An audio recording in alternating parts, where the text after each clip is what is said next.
para gravar, para depois postar a aula para vocês. Então, tá aqui.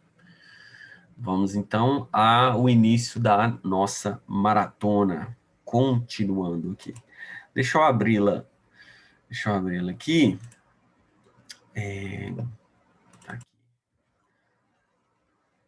Espelhou. Isso, tá aqui. Então, vamos descer aqui um pouquinho com o exercício número 12, né? Já fizemos. Agora é o 13. Bom, como sempre eu falei para vocês, começar sempre observando a fonte. Sempre observando a fonte. Olha a fonte. Nicolau Tchevchenko, Renascimento. Se ele falou Renascimento aqui, provavelmente é uma questão histórica, tá? Uma questão de história. E aí, vamos observar alguns posicionamentos aqui sobre o Renascimento. Vamos ao texto, então. A reflexão histórica e social e a ciência política. Então, reflexão histórica, social e ciência política. Nasceram juntas no Renascimento. Renascimento, lá no roteirinho de vocês, nós já discutimos o que é Renascimento, né? Tá lá, tem que abrir o roteiro. Nosso roteirinho de aula. Daqui a pouco eu já vou abri-lo. No encontro que não foi meramente casual. Desse mesmo cruzamento de interesses, nasceria uma outra corrente de pensamento tão original quanto ousada. Os utopistas. Né? O que é utopia?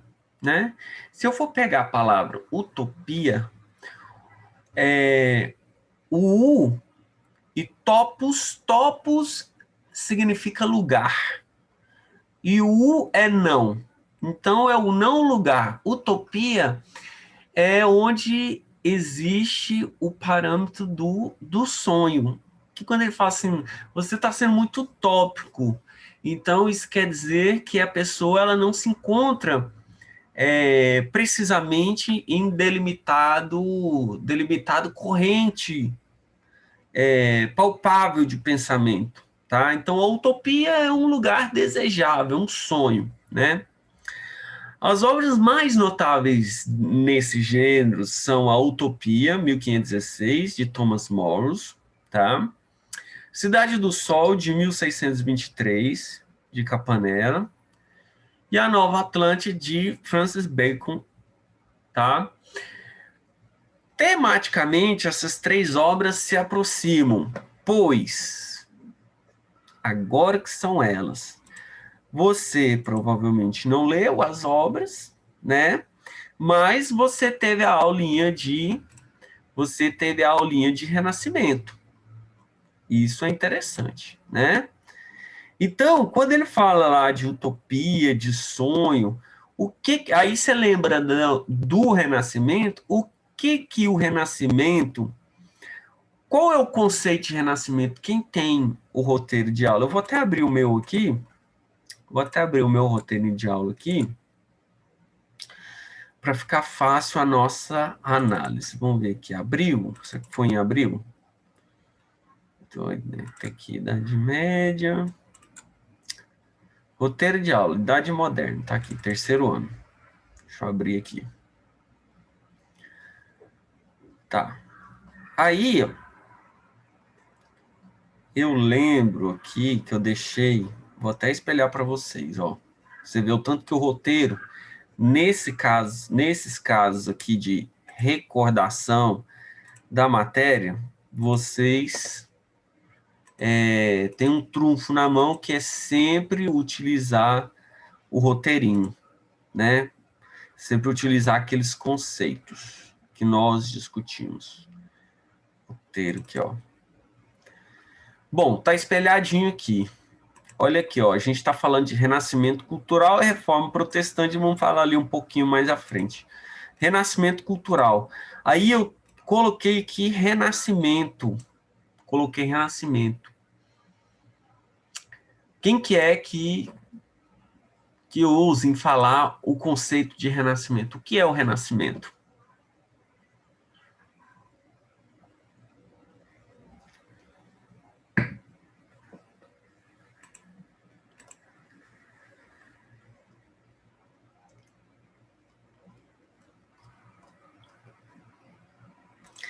Se eu não estiver enganado, eu utilizei o renascimento como explicando para vocês que foi um movimento de caráter burguês, de base anticlerical e anti-escolástico. Então, ele era contra os fundamentos da igreja, tá? E contra esse movimento da escolástica de São Tomás de Aquino. E aí você tem que pegar o conceito de escolástica, tá? Tem que saber o conceito escolástica, que tinha como principal fundamento os resgates e valores greco-romanos. Então, o movimento, quando eu falo de base de pensamento greco-romano, eu estou falando justamente de quê? Eu estou falando do movimento, da razão.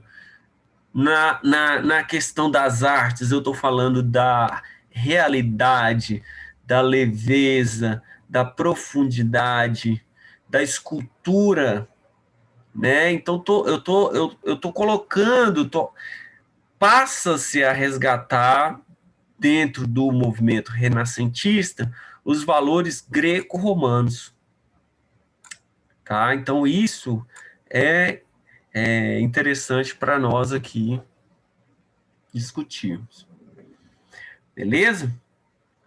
Então tá aqui. Então exatamente, Bruno, exatamente, influência das artes greco-romanas. Muito bem. Então, olha só, diante do conceito, já que nós temos o conceito de renascimento, falamos sobre a questão desse resgate, voltando lá na questão de vocês,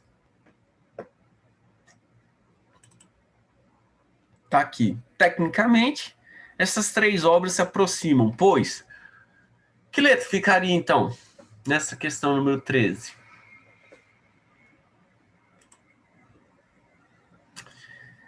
Letra A.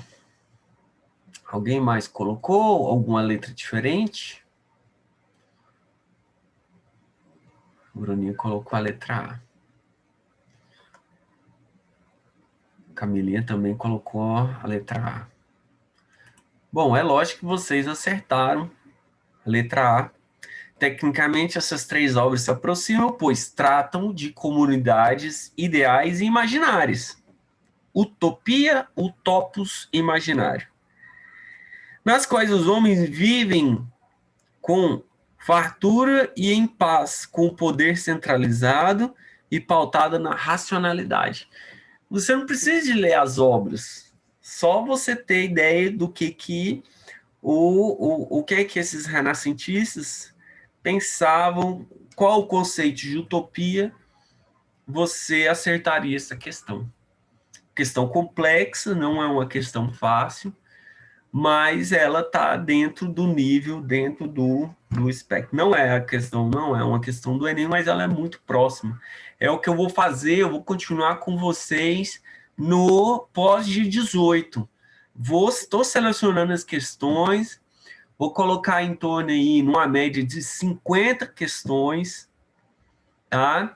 E aí eu vou colocar essas questões tanto de geral quanto de Brasil. Vou dar uma misturada aí. E você vai ficar com essas questões para pós dia 18 de dezembro, tá bom? Até nós nos encontrarmos lá na frente, antes da sua semana no Enem. Então, fica ligado a essas questões. Vamos lá. Então, número 13, letra A. Agora, falando aqui, vou aproveitar o gancho que eu estou falando de renascimento, e aí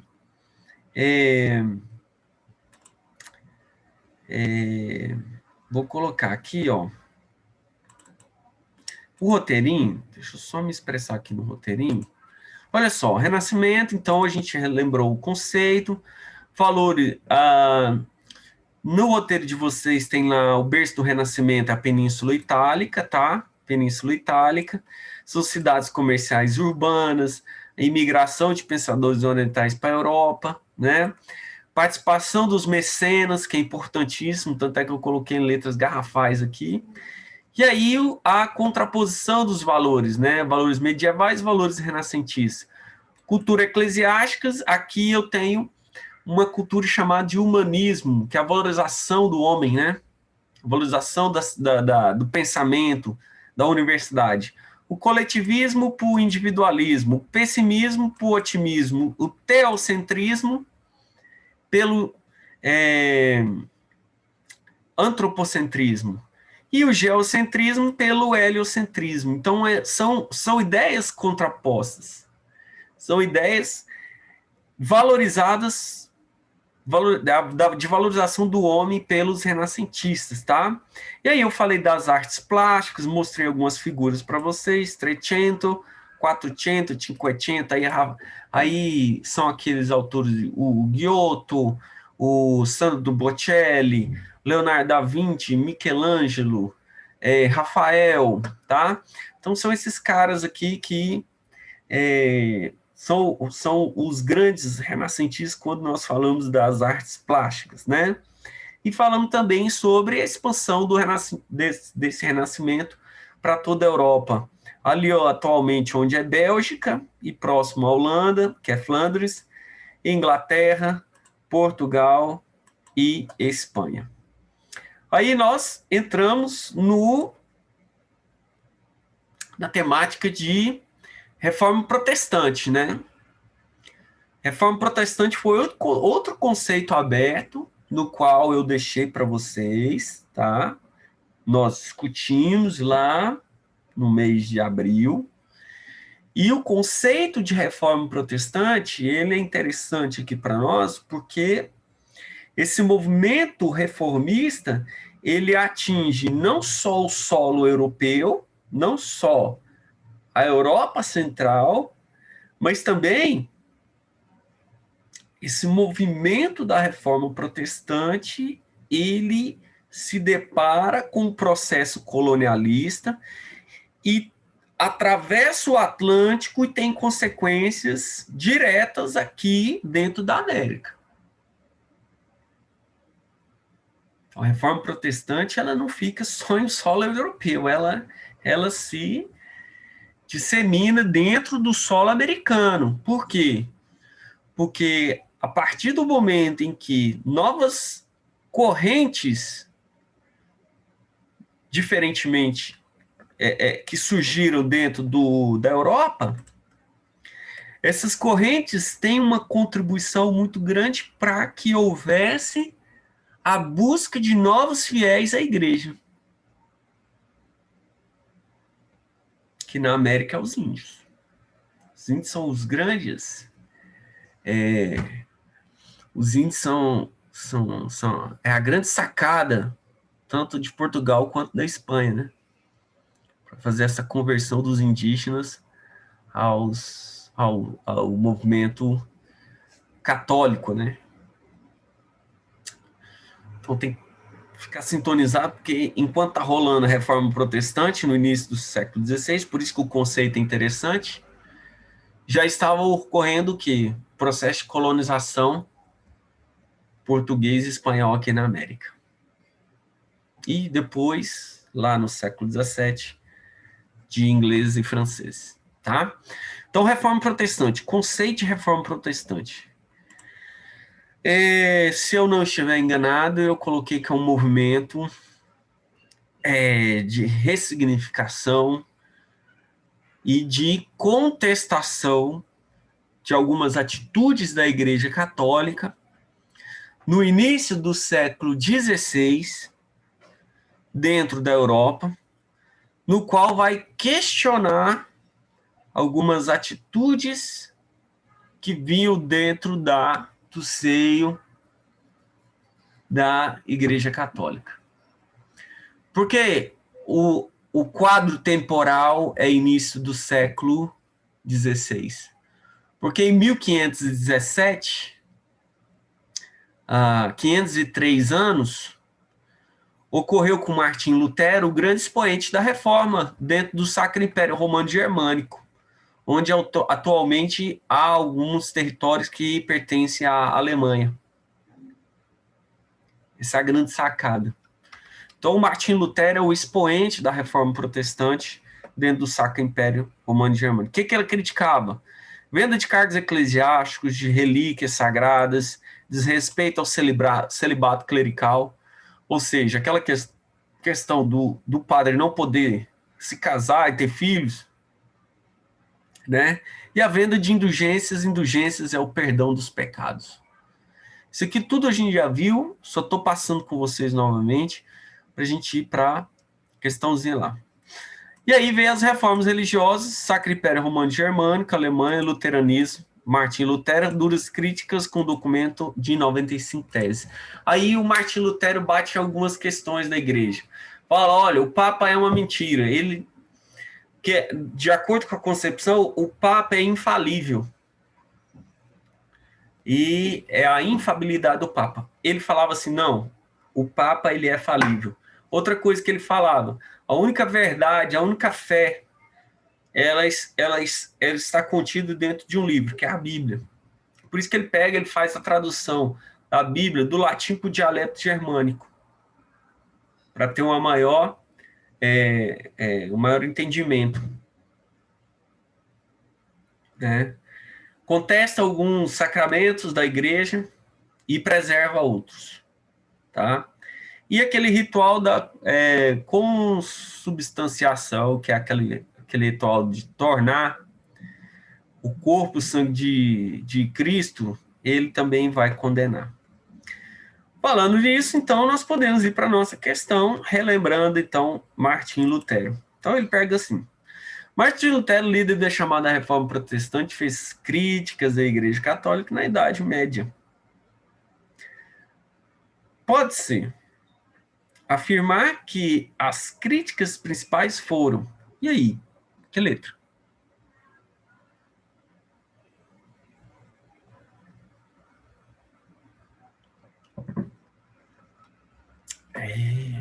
Vamos ver aqui. Bruno colocou a letra D. Alguém colocou mais outra? Alguém colocou outra letra? Danilo colocou a letra D também. Isabela D. Então tá lá, letra D. A venda de indulgências negou a importância dos jejuns apregoados pela igreja. Defendeu que o homem poderia alcançar a salvação sozinho.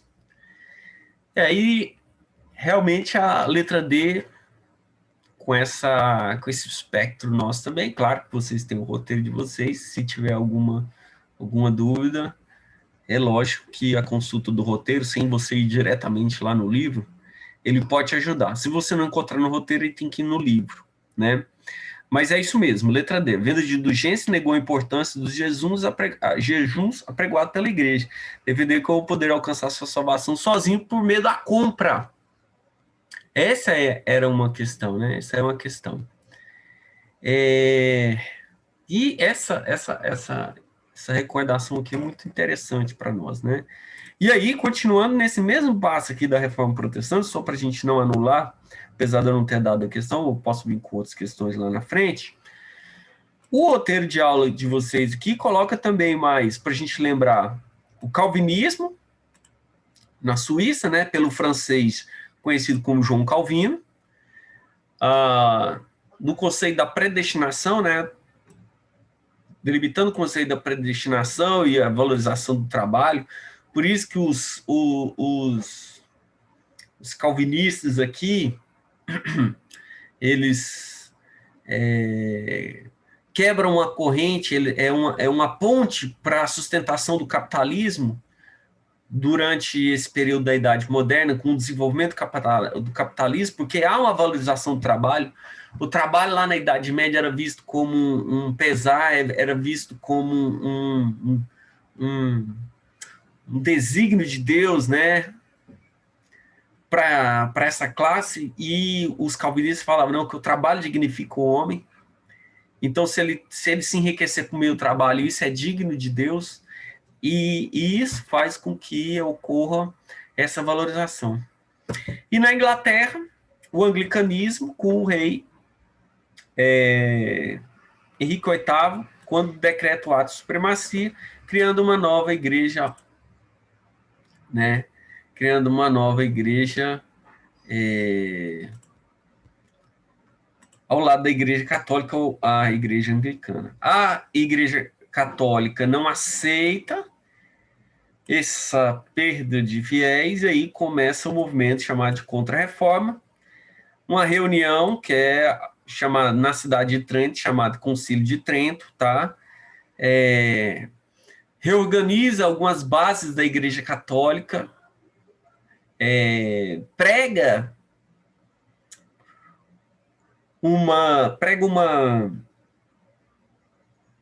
uma nova doutrina para a igreja, sustenta as bases dogmáticas da igreja, e, por outro lado, no Concílio de Trento, há, decisivamente pelo Papa, nesse movimento aqui, o questionamento de alguns valores que eram o câncer da igreja, que é a venda de indulgência, venda de relíquia sagrada, respeitar o celibato clerical. Então, todos esses movimentos aqui.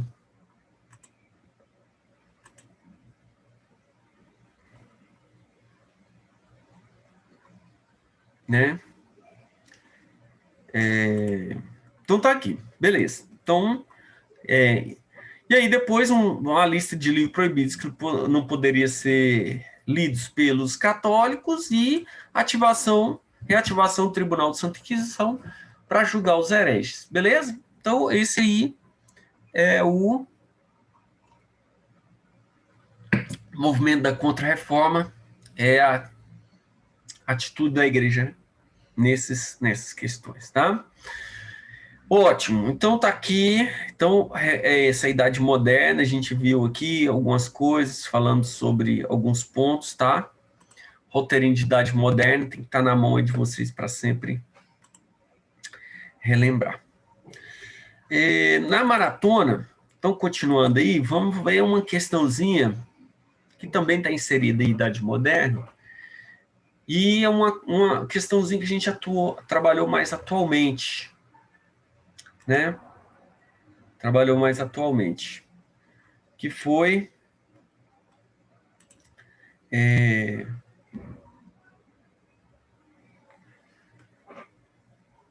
Igor, ficou a questão 14, ficou a letra D, tá?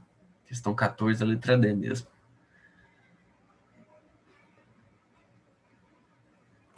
Essa questão número 15, ela vai falar aqui sobre as revoluções inglesas, tá? Revoluções inglesas na América do Norte. Não é Revolução Inglesa, é sobre revoluções inglesas na Inglaterra, tá? Aí ele fala assim: o Ato de Navegação de 1651 foi editado por Oliver Cromwell, no contexto das chamadas Revoluções Inglesas do século XVII. Era uma forma de, antes de tudo, nós também tivemos um roteiro de revoluções inglesas, né? Nós falamos sobre esse conteúdo. Por que eu falo de revoluções inglesas? Nós tivemos duas revoluções. Nós tivemos a Revolução Puritana e a Revolução Gloriosa. Para você entender a Revolução Inglesa, principalmente no início aqui, a Revolução Puritana, você vai perceber que vai ter um choque de políticas por parte de dois grupos: o rei absolutista e o parlamento de origem puritana, protestante, burguesa, de um lado e o rei de outro. Então, isso aí que está lá dentro do roteiro de vocês, é o que vai levar ao choque. O parlamento tentando limitar o poder do rei e o rei tentando diminuir essa influência do parlamento dentro do jogo político.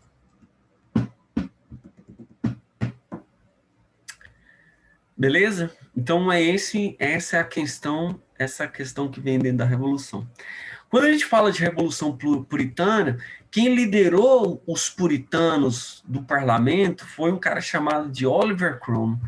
É impossível você estudar Revolução Puritana sem citar o nome desse cara. Oliver Cromwell. O único período que a Inglaterra teve de república na sua história, do ano de 1649 até o ano de 1659, portanto 10 anos, o único período da história republicana quem liderou foi o Oliver Cromwell praticamente em sua totalidade, tirando um aninho que o filho dele, o Richard Cromwell, governou após a morte dele. O Oliver Cromwell ele foi uma figura antagônica, porque ele tira o rei absolutista, ele inclusive vai decapitar o Carlos X, em praça pública. Só que o Oliver Cromwell era tão absolutista quanto o Carlos X. É um rei, foi uma figura, um comandante autocrata, centralizando os poderes na sua própria mão. Entendeu? Então, olha aqui. Vamos então à nossa questão. Ele fala aqui do ato de navegação. É a principal medida do Oliver Cromwell, isso aqui vai ser sempre cobrado, tá? O ato de navegação.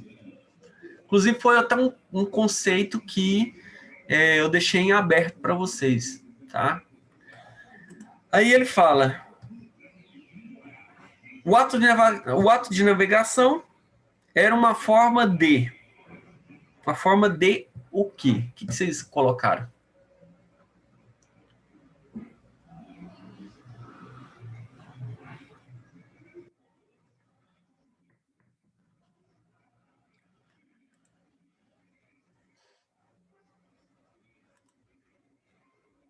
Camila colocou a letra B.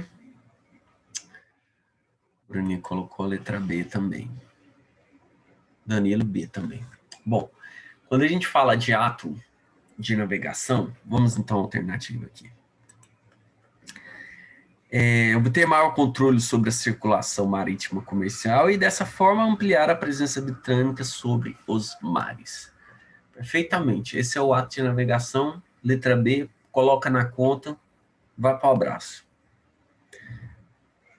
Meninos, parabéns para vocês que estão aí no caminho, tá? Esse é o caminho, não tem jeito de ser diferente, tá? Essa resolução da maratona é isso aqui, esse aqui já é um pré-teste. Os outros exercícios que eu vou colocar para vocês, depois, vou colocar primeiro, eu vou mandar as questões, aí depois eu já posto posto gabarito. Então, você vai fazer da maneira que você está fazendo a maratona, tá? Então, o que acontece? Tem sim, Bruno, eu vou explicar o erro dela. Então, essa é a questão central. Então, não tem jeito da gente escapar disso aqui, não. Bom, qual que é o conceito de ato de navegação editado pelo Oliver Cromwell no ano de 1651? Ato de navegação significava a seguinte resolução. Todas as embarcações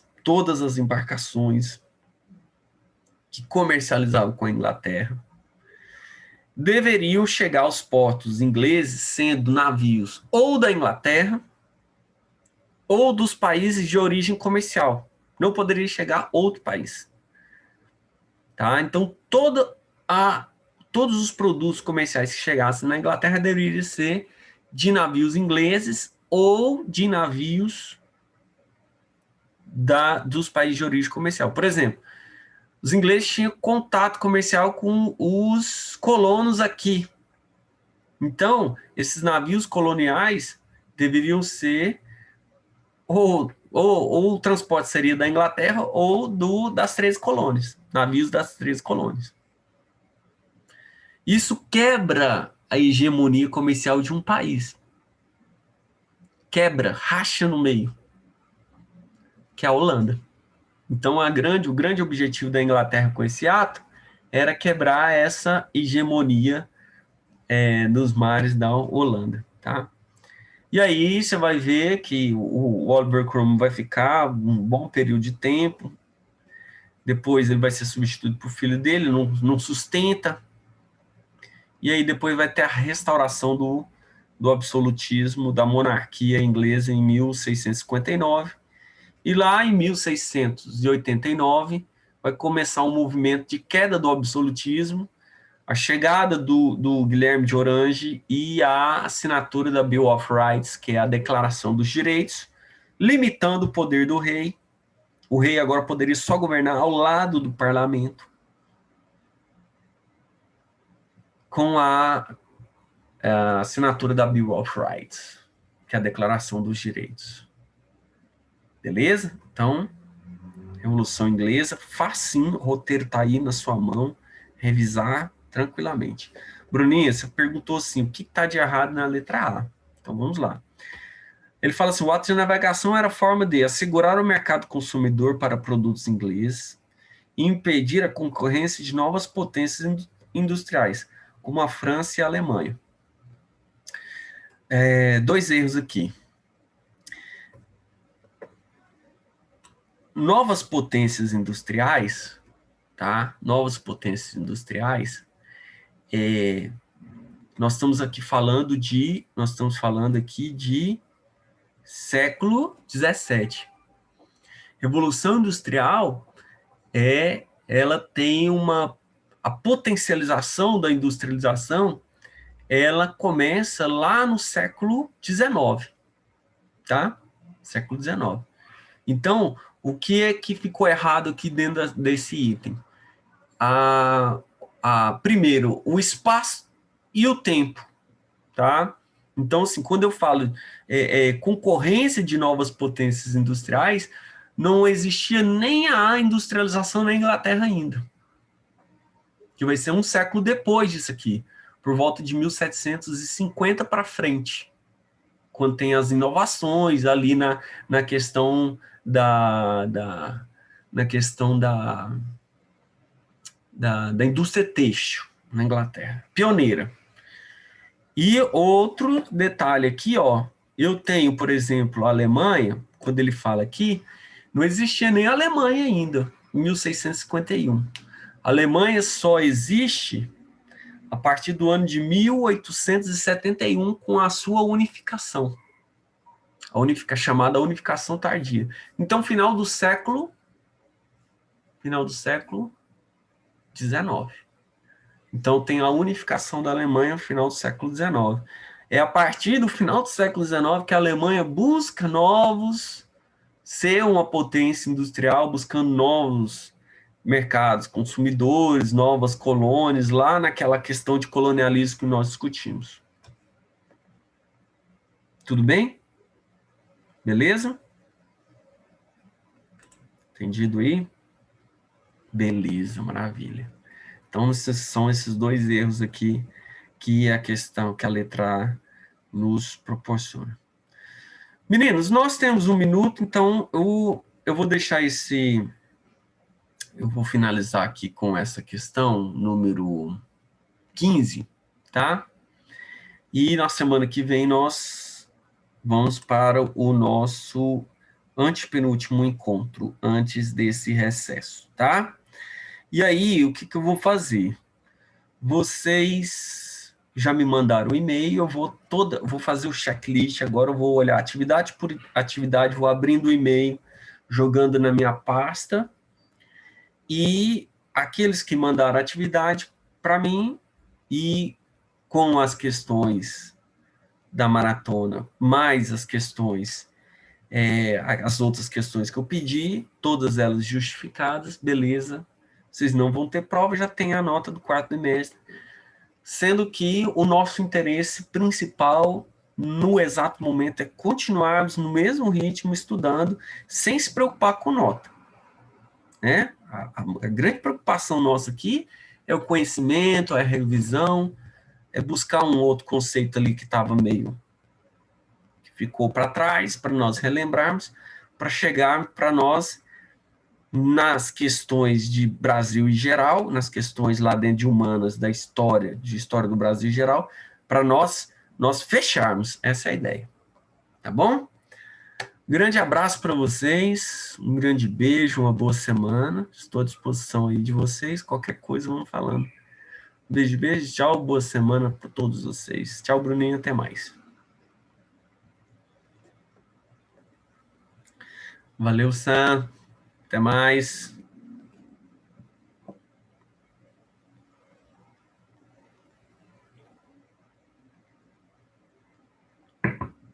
Tchau, Camilinha. Tudo de bom.